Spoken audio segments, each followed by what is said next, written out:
Selamat malam Pak Pendeta, mau tanya sebenarnya apa itu Santa Claus sehingga selalu identik dengan Natal? Dan apa hubungan Natal dengan Santa Claus Pak? Dari James di Maulava. Saudara, Santa Claus ini memang menjadi tenar sekarang ya. Dalam beberapa tahun belakangan ini, dia menjadi tenar sekali di dalam peristiwa-peristiwa atau perayaan-perayaan Natal kita ya. Kadang-kadang disebut Sinterklaas, itu dari bahasa Belanda, tapi disebut Santa Claus dalam Latin maupun juga Inggris.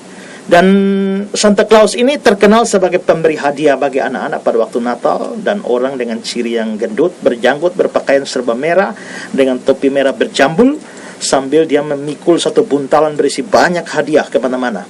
Dan dia menjadi figur yang sangat diminati dan dinantikan anak-anak secara khusus pada waktu Natal.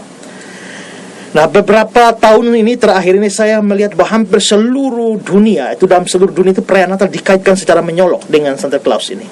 Di dalam acara TV, di hotel, di mall, kita dapat melihat ciri khas dari Santa Claus itu yang digunakan atau dikenakan oleh para presenter, juga anggota paduan suara di gereja, penyanyi, penari, maupun juga kelompok yang membuat kuis-kuis di TV, banyak yang menggunakan pakaian Santa Claus ini. Dan semua ini memang wajar, membuat kita bertanya, siapakah Santa Claus ini? Dan dia tidak pernah muncul dalam cerita Alkitab atau cerita Natal, tapi kenapa dia begitu populer? Nah, Santa Claus ini berasal dari, atau dia nama sesungguhnya adalah Nicholas, tapi sejarahnya tidak jelas. Di dalam Ensiklopedia Britannica itu dikatakan bahwa Santa Claus berasal dari Santo Nicholas, yang keberadaannya tidak dibuktikan oleh dokumen sejarah manapun. Jadi memang tidak ada yang tahu pasti tentang hidup dari Santo Nicholas ini. Menurut tradisi, dia dilahirkan di kota Lycia, tepatnya di pelabuhan kuno di Patara, Asia Kecil. Dan pada waktu muda itu dia berkelana ke Palestina dan Mesir, dan sekembalinya itu dia ke Mira, dia lalu menjadi uskup di Lycia pada abad yang keempat. Lalu dikatakan dia dipenjara pada pemerintahan Kaisar Diocletian, tapi lalu dia dibebaskan pada masa Kaisar Konstantin yang agung, dan lalu dia juga dikatakan menghadiri sidang gereja Nisea pada tahun 325 Masehi. Nah, setelah kematian, lalu dia dikuburkan di Mira, dan pada tahun 1087 itu seseorang mencuri jenazahnya lalu membawanya ke Italia. Ini menjadikan Nicholas lalu menjadi populer di Eropa, dan Bari menjadi satu tempat yang dipenuhi oleh orang-orang yang berziarah. Nah, lalu mengapa sampai Nicholas kemudian terkenal dan melegenda? Ini karena sebagai seorang uskup, dia mempunyai sikap yang ramah dan suka tolong anak-anak, orang miskin, dan lalu membagi-bagi hadiah. Dan lalu reputasi Nicholas ini berkenaan dengan kedermawanan dan kebaikan hatinya, ini menyebabkan lalu muncul dongeng-dongeng yang berkaitan dengan dia, seperti mujizat-mujizat yang dilakukannya. Bahkan ada cerita-cerita bahwa si Nicholas ini juga melakukan mujizat membangkitkan orang mati.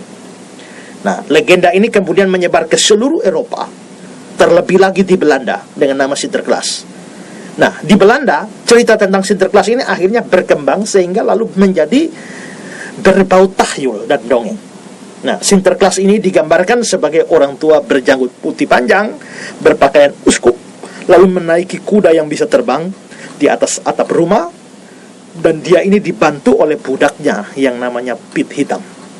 Nah, lalu Sinterklaas ini dikatakan datang pada tanggal 5 Desember malam ke rumah-rumah untuk memberi hadiah untuk anak-anak melalui cerobong asap. Nah, cerita Sinterklaas ini makin menjadi-jadi ketika lalu bercampur baur dengan dongeng-dongeng pemberi hadiah dari kebudayaan-kebudayaan kafir yang sudah ada sebelumnya. Seperti misalnya dari kebudayaan Roma itu ada Befana, juga dari Jerman itu ada Bertha dan Knut, dan juga dari Norwegia itu ada Odin yang memiliki kekuatan sihir untuk menghukum anak-anak yang nakal dan memberi hadiah kepada anak-anak yang baik, dan dia bisa menaiki kereta terbang yang ditarik oleh rusa kutub. Ini lalu mengakibatkan Sinterklaas sering digambarkan naik kereta terbang yang ditarik rusa kutub, yang sebenarnya adalah berasal dari dongeng kafir. Nah, legenda Santa Claus ini lalu mencapai bentuknya pada abad yang ke-19 dan kemudian dirayakan dalam pemberian hadiah di malam tanggal 24 Desember.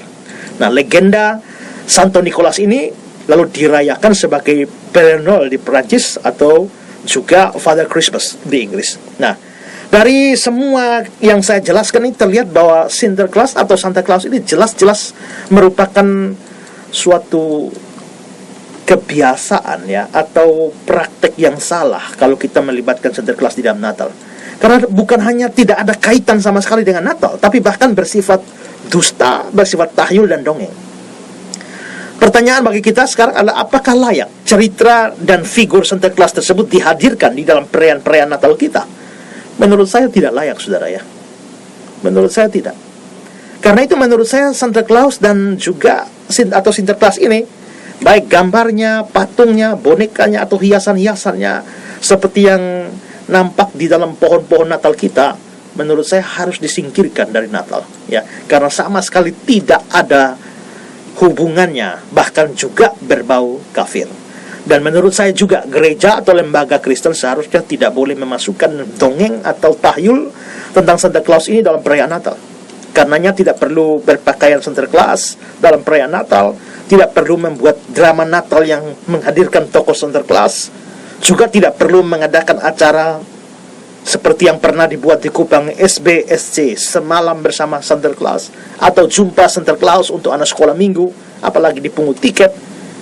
Dan menurut saya juga saudara tidak perlu mengantar anak-anak saudara untuk ikut acara-acara seperti itu. Menurut saya ini praktek yang salah yang harus dibuang dalam perayaan Natal ini. Ingat, Sinterklaas itu tidak ada kaitannya sama sekali dengan Natal, bahkan sangat terpengaruh dengan atau sudah terkontaminasi dengan kebudayaan atau dongeng-dongeng kafir, sehingga seharusnya tidak boleh ada di dalam Natal-Natal kita.